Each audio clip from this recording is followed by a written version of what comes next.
Akunaya was a young woman full of life who grew up from a very poor family. But one good day, everything in her family changed. It was because of Akunaya. Nobody saw it coming. One day she was poor, living in a small, crumbling house by the village. The next day, every rich man in the community wanted to give her gifts and even bow before her. At first, it was strange. No one could explain why. Akunaya was quiet and kind, but nothing about her had changed. She didn't suddenly become more beautiful or smarter. One day, she was struggling to find food. The next day, she had more than enough. Rich men who used to walk past her without a glance suddenly couldn't stop talking about her. The first time it happened, Akunaya was walking through the market, wearing her old wrapper, barefoot as usual. Maazi Dike, one of the richest men in the village, stopped as soon as he sighted Akunaya. He stared at her like she was gold, shining in the sun. He didn't say a word. He just stood there looking at her. She had cast a spell on him. People gathered around, whispering. "What is happening?" they asked. No one had ever seen Maazi Dike act like that. Then, without warning, he rushed up to her, almost tripping over his own feet. "Akunaya," he said, his voice shaking. "Please, I beg you, take this money. I want to give you anything you need." He pulled out a large bundle of money and placed it in her hands. Everyone gasped, but Akunaya just stood there, confused. "Why are you giving me this?" she asked, her voice small and soft. Maazi Dike smiled, his eyes wide and strange. "Because you are special, Akunaya. You deserve everything." This was just the beginning. Soon, other rich men in the village were fighting to give her gifts, to take her out, to offer her land and cows. It didn't make sense. Akunaya didn't seem different from before. But something had changed, something we couldn't explain. No one knew the secret behind Akunaya's sudden favor. People had heard rumors, whispers late at night, about something dark, something Akunaya had done, or maybe someone had done to her. As Akunaya's wealth grew, she became known all over the village, not just for the riches that seemed to pour into her life overnight, but for her kindness. She used her money to help the poor, those who had no food, no clothes, or no home. Akunaya gave to them. She built houses for families who were struggling. She paid school fees for children who couldn't afford it. People began to look at her differently. They started calling her Akunaya the Blessed, and everyone believed she was touched by some powerful spirits. But still, in the back of their minds, they couldn't forget the strange way it all started. How could one person go from nothing to everything just like that? One day, she was by the river, surrounded by children. She was giving them new shoes, and they were laughing and playing around her. As her friend watched, she noticed something odd. Her shadow. Something was wrong with it. It wasn't shaped like her. It was much taller, like a figure standing behind her. She blinked and rubbed her eyes, but when she looked again, it was gone. She thought she was just imagining things. Akunaya's generosity didn't stop there. She even began giving money to the elders and supporting the village with new roads and clean water. People who once ignored her now praised her, and everyone wanted to be close to her. But there were whispers too, especially from the older women. Some said it wasn't normal. Others said Akunaya had made a deal with something from the spirit world. Mama Chikodi, a woman in the community, went to Akunaya's friend, Onukwebe. She said in a hushed voice, Have you noticed anything strange about Akunaya? Onyema hesitated before answering. What do you mean? Onyema asked, even though she knew exactly what she was talking about. There are rumors, Mama Chikodi continued. Some said Akunaya was visited by a stranger before all this started. A tall man dressed in black who came to her house late one night. After that, everything changed. They say, they say he gave her something, but no one knows what. Onyoma shivered as Mama Chikodi spoke, remembering the shadow she saw by the river. Could it be true? Could Akunaya's sudden fortune be connected to something dark? The more she thought about it, the more she realized how strange things had become in the village. More men were still giving Akunaya gifts. It wasn't long before the biggest gift came. One day, a man even richer than Mazi Dike saw Akunaya.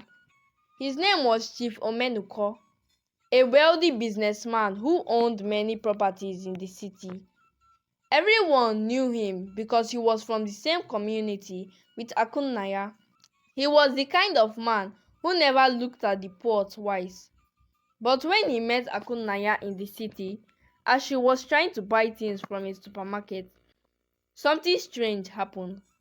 Just like the other rich men before him, he became obsessed with her. Chief Omenuko arrived in a large black car, his eyes fixed on Akunaya from the moment he stepped out. Without any hesitation, he walked straight up to her. "I've heard your kindness, Akunaya," he said with a wide smile. "You deserve the best, and I have a mansion in the city that belongs to you now. You and your family will live like royalty." Akunaya gasped when she heard this. A mansion in the city? It was more than anyone could dream of. He immediately drove Akunaya to the village and brought her entire family to the mansion in the city, handing over to her the property papers. Akunaya accepted the mansion without a second thought. She smiled and thanked Chief Omenuko, her eyes glowing with excitement. Her parents inquired why Chief Omenuko was doing so much for their daughter. "Kindness," Chief Omenuko said. "I have heard of your daughter's kindness to the poor in the community, and this is my little way of showing appreciation." That was coming from a man who had never helped anyone in the community, even though he was the richest. Was that not strange? Within days, she packed her things and her family moved with her to the city. The mansion was bigger than anything they had ever seen. Akunaya's parents and siblings were overwhelmed with joy. They could not believe they had gone from being poor villagers to living in luxury. But as happy as Akunaya seemed, her friend couldn't forget the rumors, the shadow she saw, and the strange way people were drawn to her. Something still didn't feel right. Weeks passed and the news of Akunaya's new life reached the village. But Akunaya didn't forget her roots even after moving into the mansion. She began inviting people from the village, especially those who had helped her when she was poor. One by one, they came to visit her in the city, and she treated them with kindness. She would give them money, food, and sometimes even a place to stay if they needed it. Among the visitors was her best friend, Onyoma. Onyoma had been there for Akunaya during her hardest times. When Akunaya had no food, Onyoma shared what little she had. When Akunaya needed someone to talk to, Onyoma was always there. So when Akunaya invited her to the mansion, Onyoma was excited and happy for her friend. She packed her things and left the village, ready to see Akunaya's new life up close. When Onyoma arrived at the mansion, her eyes widened. The house was even more beautiful than she had imagined.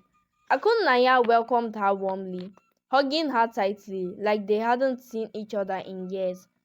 She showed Onyoma around the mansion. Onyoma couldn't believe it. "Akunaya, This place is incredible. I'm so happy for you, Onukwube said, her voice full of admiration. Akunaya smiled, but there was something strange in her eyes, something Onukwube couldn't quite understand. You deserve to enjoy this too, my friend, Akunaya said softly. Anything you need, just ask. I'll give it to you. Onukwube stayed with Akunaya for a few days, enjoying the luxury. Akunaya treated her like a queen, giving her new clothes, taking her to expensive restaurants, and filling her bags with money. But even as Onukwube enjoyed all of this, she was not happy in her heart, and it showed in her behavior. Are you okay? Akunaya asked, her voice soft. Onukwube answered, but her eyes looked distant. I'm fine, she said, but her voice was hollow, like it wasn't really her speaking. Onyoma's heart was filled with envy and jealousy. She wanted to be happy for her friend, but her human nature was playing out. On her last day at the mansion, Akunaya handed Onyokwube a bag filled with money and gifts. Take this, my friend, she said with a smile. You helped me when I had nothing. Now it's my turn to help you. Onyokwube hesitated for a moment, but then she took the bag. Thank you, Akunaya. She kept the money on the chair, ready to ask Akunaya some questions. Real questions. She needed to know how Akunaya had become so rich, and deep down, a part of her wanted to know if she could have the same fortune. She took a deep breath and spoke.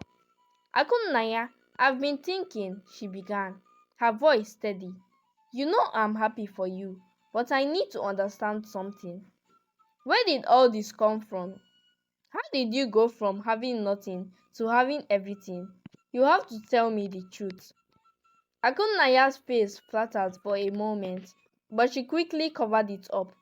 Onyokwube, it's just blessings. I told you I've been blessed. Onyokwube shook her head, determined not to be brushed off this time. No, Akunaya, there's more to it than that. I've known you my whole life. I know all this wealth is not ordinary. You have to tell me what is really going on. Akunaya's eyes flickered with something. Fear, maybe, or hesitation. She looked away for a moment. It's nothing, Onyokwube. You don't need to worry about it. But Onyokwube wasn't giving up. I do need to know. You owe me that much. After all we have been through together. And if it's something that can help me too, then I want it. I want to be like you, Akunaya. You know how hard life is for me back in the village. Please connect me, or this will be the last time you see me. Akunaya sighed heavily, her face pale and her voice shaking as she began to open up. I was blessed by a woman, the forbidden witch of this community. You remember Ogbasaram, the old woman who the king gave orders to be executed years ago when we were little. Onyokwube nodded slowly, her mind racing. Ogbasaram, the one people said could turn into an owl at night. But she is dead. Akunaya, what are you talking about? Akunaya took a deep breath, looking down at her hands as if memories were too heavy to bear. Yes, I don't know if she actually died or it was her ghost that I met, but I met her many times. I met her one of those days when things were really bad for me. I was walking home from the farm. I had no money, no food, and I was desperate. That's when I saw a woman. She was struggling with a heavy load, and I offered to carry her load. Onyokwube listened, her heart pounding in her chest. She couldn't believe what she was hearing. As I carried her things, she didn't say much, but when we got to her hut inside the forest, she looked at me with these deep knowing eyes. Then I realized it was her. Ogbasaram. Akunaya continued. She said, you're kind, but kindness alone won't change your life, my daughter. There are things in this world beyond your understanding. Onyoma's stomach churned. What did she mean? Akunaya sighed. I didn't know at the time, but when she said those words, something in me just snapped.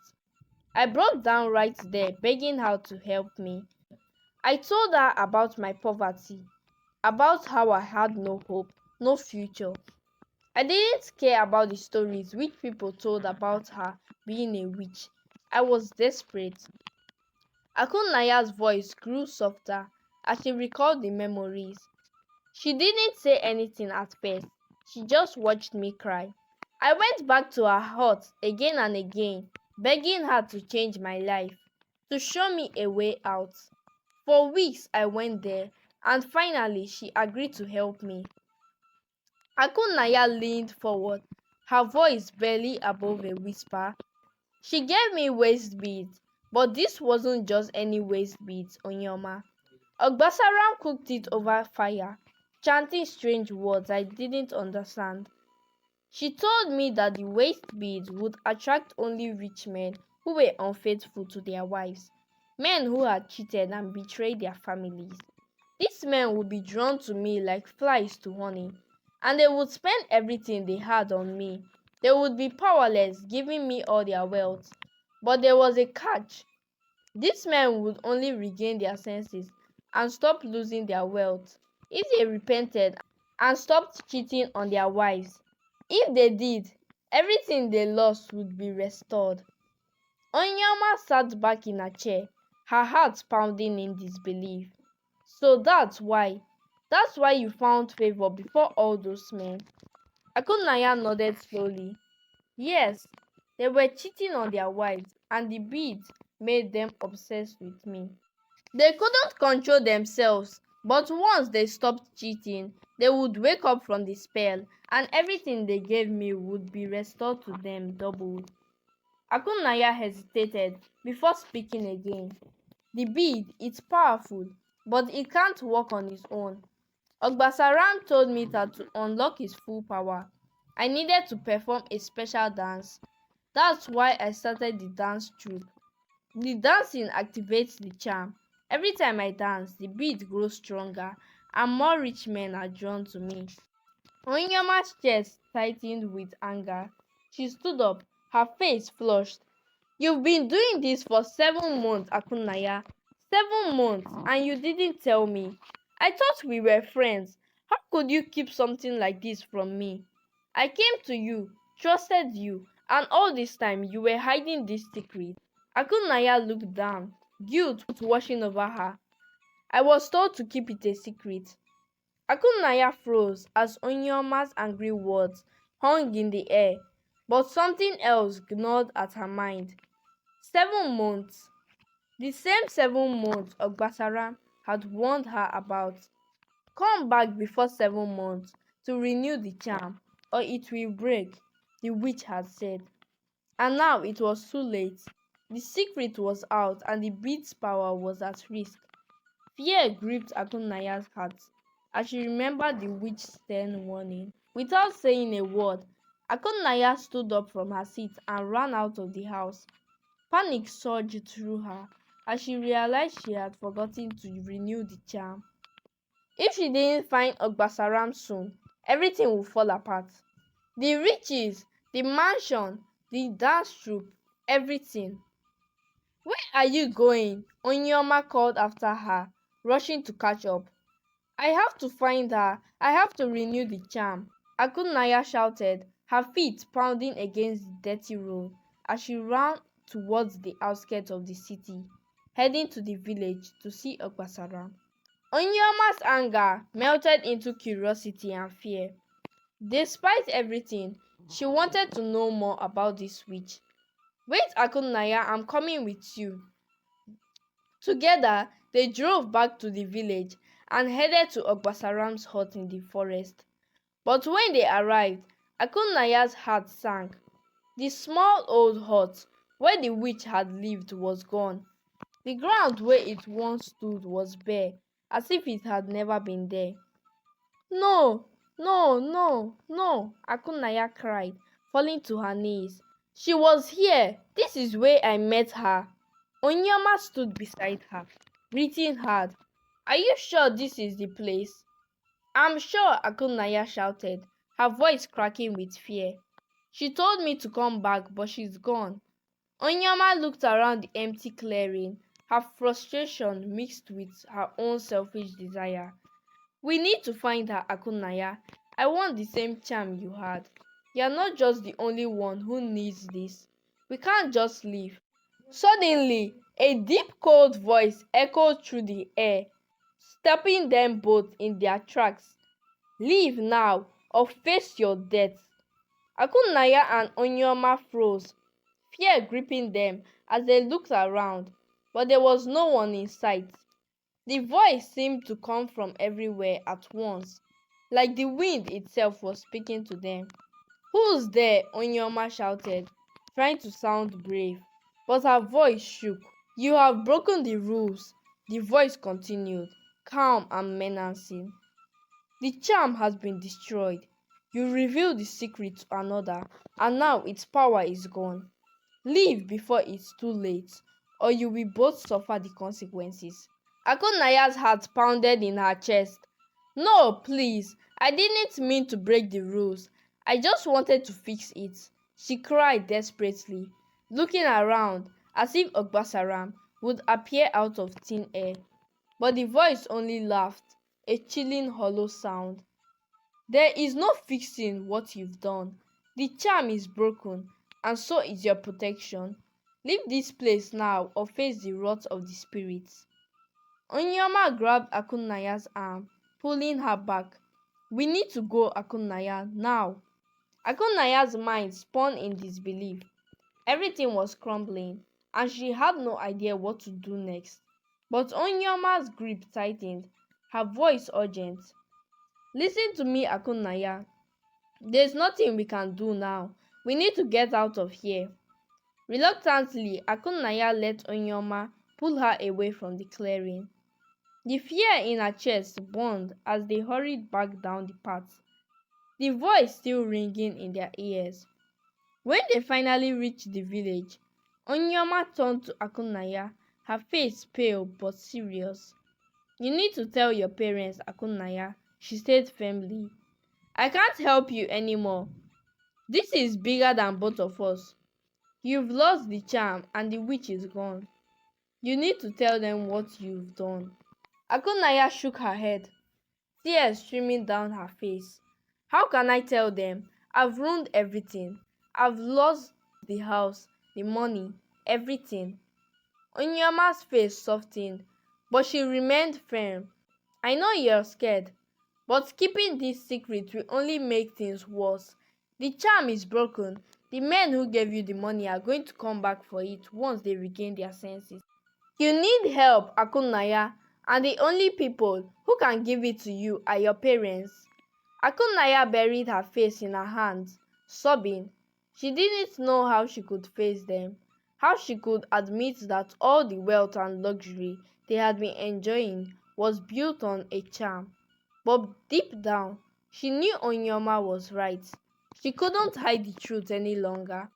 I'll go home, Akunaya whispered through her tears. I'll tell them everything. Onyama nodded, her voice softening. It's the only way, Akunaya. But whatever happens next, you have to be prepared. With a heavy heart, Akunaya knew that her life was about to change forever. The charm was gone. Would the riches disappear too? It was still unknown what the outcome would be. She knew she had to get home and tell her parents everything. But the thought of it made her stomach twist with dread. Akunaya was about to go back to her car when she collided with two maidens. The impact was sudden, and before she could react, the beads across her waist snapped, scattering across the dusty road. Look at this witch, one of the maidens shouted, glaring at Akunaya as she scrambled to pick up the beads. She must be up to something evil. Akunaya's face flushed with anger and embarrassment. I'm no witch, she yelled, snatching up the beads as fast as she could. Watch where you are going. The other maiden laughed mockingly. You're the one who ran into us. And look at those beads. Only witches wear charms like that. Akunaya's heart pounded in her chest. as the word witch rang in her ears. She couldn't afford to let them draw more attention, so she hastily gathered the remaining beads and stormed off, her face burning with frustration. The two maidens continued to laugh as they walked away, their mocking voices fading into the distance. When Akunaya finally reached her mansion, her hands were shaking with anger. As soon as she opened the door, the sound of laughter filled the air. Her family was gathered around the dining table, enjoying a lavish meal, completely unaware of the storm brewing inside her. Akunnaya's fury boiled over. "Get out!" she screamed, her voice hoarse with rage. "All of you, leave here at once!" Her family looked at her in shock, confusion clouding their faces. Her mother was the first to speak. "Akunnaya, what's wrong?" But Akunnaya didn't answer. She stormed into the living room, slamming the door behind her. She collapsed onto the couch and buried her face in her hands, tears streaming down her cheeks. Everything was falling apart. The bead, the charm, the wealth, it was all slipping through her fingers, and now she didn't know what to do. Her sobs grew louder, and after a few moments, her parents came into the living room, their faces filled with concern. They had never seen Akunnaya like this before, and it scared them. "Akunnaya, what is going on?" her father asked gently, kneeling beside her. "Talk to us, please." Her mother sat next to her, placing a hand on her shoulder. "We're worried about you. Tell us what's troubling you." Akunnaya lifted her tear-streaked face to look at them, her heart heavy with guilt and fear. She had kept this secret for so long, but now there was no more hiding. With trembling lips, she began to speak. "I've been lying to you," she whispered, "about everything. The money, the house. It wasn't a blessing, it was a charm. A witch gave it to me." Her parents exchanged a worried glance, but they remained silent, letting her continue. "I was desperate. We had nothing, we were suffering, and I didn't know what else to do. So when I met Ogbasaram, the witch, she gave me a waist bead, a charm that would make rich men who cheated on their wives give me all their money." Her mother gasped softly, her hand covering her mouth. Her father's face darkened with disbelief. "Did you do anything intimate with them?" her father asked. "No, the charm was to make them be generous to me with no attachment. Now I forgot to renew the charm, and now it's broken. I don't know what's going to happen." Her parents sat in stunned silence for a moment, processing everything she had just told them. The weight of Akunnaya's confession hung in the air like a heavy fog. "Akunnaya," her father finally said, his voice trembling, "why didn't you tell us sooner? Why did you keep this from us?" "I was told to keep it a secret," Akunnaya replied, her voice barely a whisper. "I thought I could handle it on my own." Tears welled up in Akunnaya's eyes again. She had never felt so lost, and now, after everything, she wasn't sure how to make things right. Akunnaya's heart raced as her parents led her to the palace, their faces lined with worry. They knew the consequences of being involved with a witch. As they entered the palace, the king sat on his high throne, his expression stern. He had already summoned the chief priest, who stood by his side with a look of cold judgment. Akunnaya knelt before the king, trembling as her father spoke. "Your Majesty, we have brought our daughter to confess her wrongdoings. She has made a terrible mistake, and we beg for your mercy." The king's eyes narrowed as he looked at Akunnaya. "Speak, girl, tell me everything."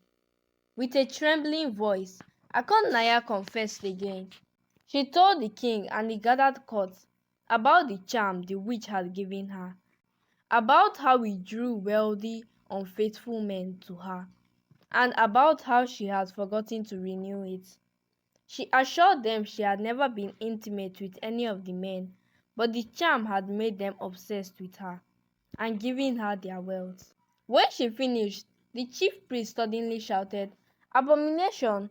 For a young woman to be involved with married men, whether intimate or not, is a disgrace. She has brought shame upon this community." Akunaya shrank back at his harsh words, but she still tried to defend herself. "I swear, I never did anything with them. I only wanted to escape my poverty. I didn't think it would lead to this." The chief priest, his face twisted with anger, raised his voice even louder. "It does not matter. She has broken the sacred laws.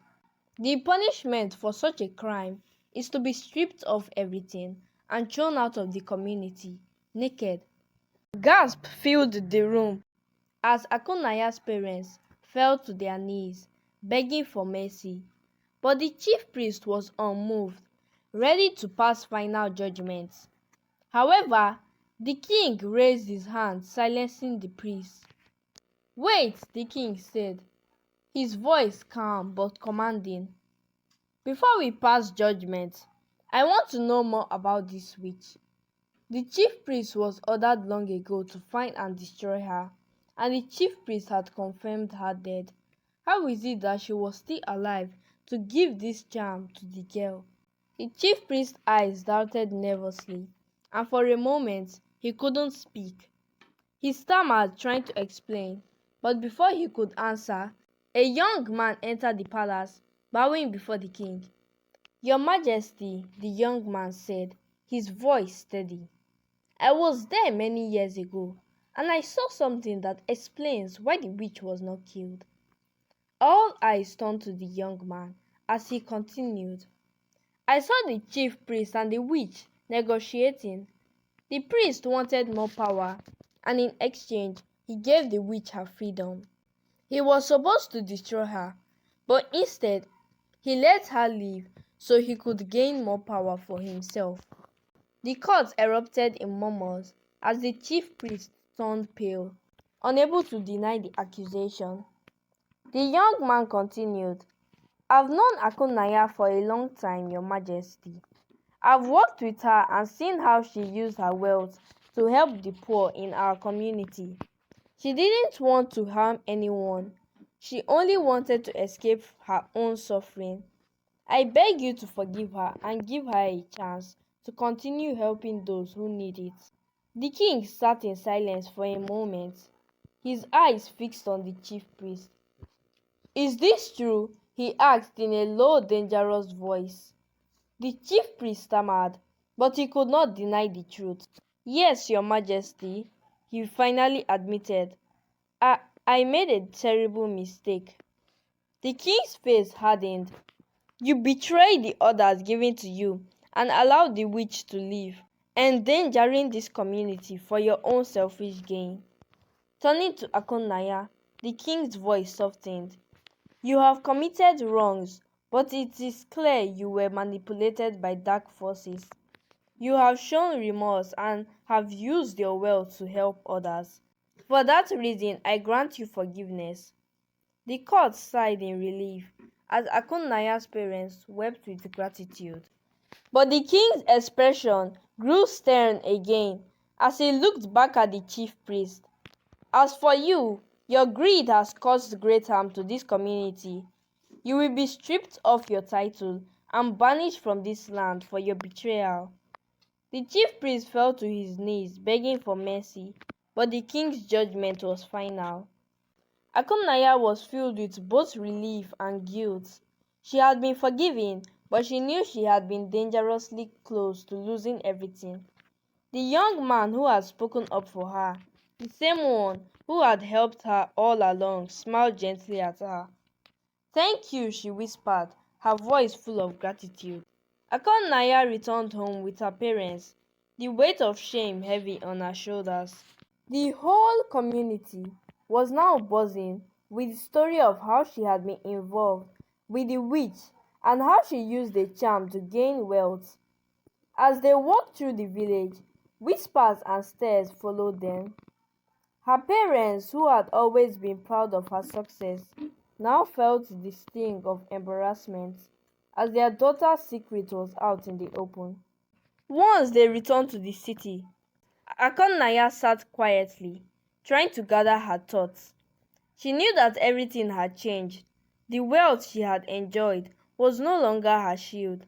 Now, all she had was the truth, and she had to rebuild her life from there. But despite the shame, Akannaya was determined not to give up. She had learned a hard lesson, and now it was time to move forward. Days turned into weeks as Akannaya continued with her businesses.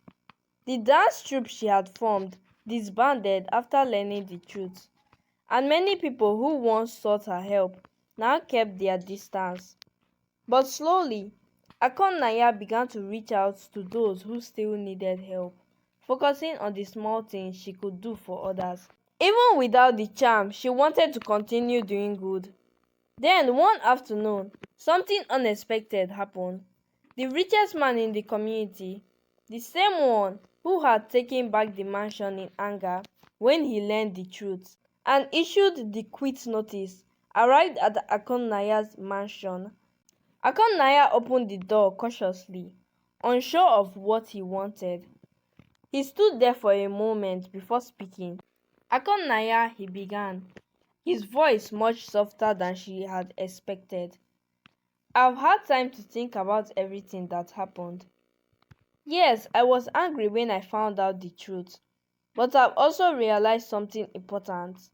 Before I met you, I was a terrible man. I cheated on my wife and had no regard for anyone but myself. But after knowing you, I've become a better person. I've been faithful to my wife and I've found peace in my home. Akannaya blinked in surprise, not knowing what to say. He continued, you may have used the charm, but in the end, you helped me become a better man, and for that I am grateful. So I've decided to return the mansion to you. It's rightfully yours. He handed her the papers, and Akannaya's eyes filled with tears of gratitude. Thank you, she whispered, her voice thick with emotion.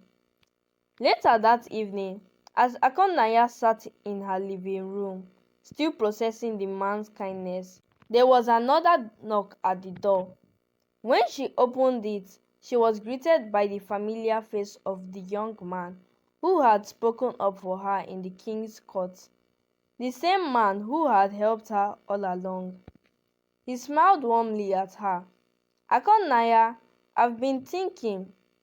We've both been through so much, but I believe that together we can do even more good for this community. I've admired your strength and how you've turned your life around despite everything. I want to be by your side not just as a friend, but as your husband. Akannaya's heart skipped a beat. She had never expected this, but there was something genuine in his eyes, something that made her feel safe and hopeful. You want to marry me? She asked softly. He nodded. Yes. Together we can continue helping the needy and bring more development to our community. I believe we are meant to make a difference, and I want us to do it together. Akannaya smiled, her heart filling with warmth. I would love that, she said, her voice full of sincerity. They embraced, knowing that future held hope and purpose for both of them. The story of Akannaya teaches us that true redemption comes from facing our mistakes and using our experiences to better ourselves and others. Even when we stumble and fall, there is always a chance to rise again if we are willing to change our ways and seek forgiveness. It also reminds us that good can come from even the darkest of situations, as long as we are committed to helping others and making the world a better place. This is Umma's story time. Thanks for watching. Please subscribe. I am Amarachi Ihoma. The young storyteller.